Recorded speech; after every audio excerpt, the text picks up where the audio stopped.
उत्तर प्रदेश के उसी कैराना पर हम मौजूद है कि जहां से एक पिता अपने हाथों से 4 बच्चों को इस नदी में फेंकता है।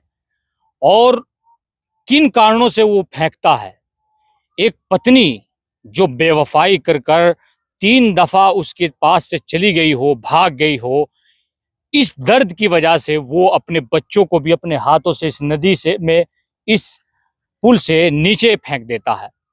लेकिन 2 दिन की तलाश के बाद आज बच्ची की बरामदगी हुई है। ये अगर कहा जाए तो अच्छा भी है, लेकिन परिवार के लिए बहुत बड़ी दुख की घड़ी है।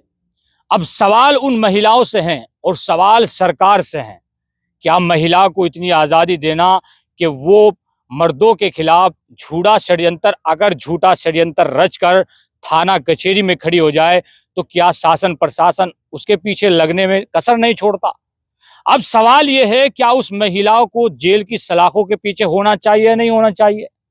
अब सरकार से भी सवाल है, क्या आखिर महिलाओं को वोट के लिए क्या महिलाओं का प्रयोग इतना शक्ति कर दिया गया कि वो एक मर्द को जान गंवाने की, अपनी जान के बाद बच्चों को भी उनकी जान लेने में हिचक महसूस नहीं कर रहा है?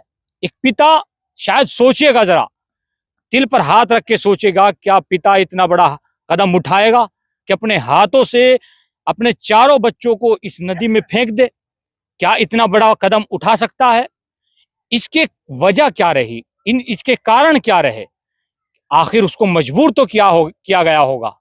क्या महिला की तरफ से कोई ऐसा उसकी तरफ जुल्म तो किया गया होगा कि उसने ये कदम उठाया? अब सवाल तो होना चाहिए।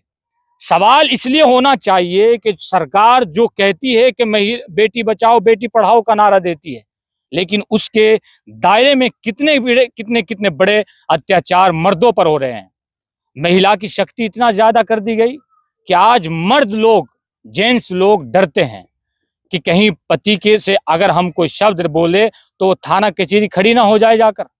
लेकिन आज अगर देखा जाएगा, उत्तर प्रदेश शासन इस पर कितनी कठोरतम कार्रवाई करेगा। क्या उसके लिए भी इतनी ही कड़ी सजा होगी जितना एक जेंट्स के लिए होती है, जितने एक मर्द के लिए होगी? क्या उस परिवार को संतुष्टि देने के लिए क्या उसके इर्द गिर्द जो चाल बुनी गई, क्या उन पर कठोरतम कार्रवाई होगी? हम लगातार 2 दिन से ही अपडेट दे रहे हैं और सवाल कर रहे हैं कि शासन प्रशासन और उत्तर प्रदेश सरकार, केंद्रीय सरकार हो राज्य सरकार हो, ऐसा बिल जरूर लाए कि जिससे कि इनका जो अधिकार है उसमें पुरुषों का भी अधिकार यानी मर्दों का भी जो है इतना ही होना चाहिए। आज महिला का अधिकार के कारण इन 4 बच्चों की जान गई है और उस पति ने अपनी जान खोई है उस बेवफाई की वजह से। आज सिर्फ यही है, क्योंकि हम भी अपनी जुबान से अगर बोल रहे हैं तो दिल को थोड़ा दुख ज्यादा जरूर है। जुबान थर्रा रही है, दिल बेचैन है, और ऐसी घटना को हम कहीं ना कहीं अगर हम आपके सामने ला रहे हैं तो हमारी भी हिम्मत मानिएगा। और यहाँ जो लोग खड़े हैं उनकी अगर हम बात सुने तो उनकी भी बहुत बड़ी एक हमदर्दी है कि जो है आप इस चीज को कहीं ना कहीं वायरल और शासन और प्रशासन और सरकार से बताइए, पहुंचाइए इसको, ताकि इस पर कार्रवाई हो। एनडीयूपी को फॉलो करते रहिए।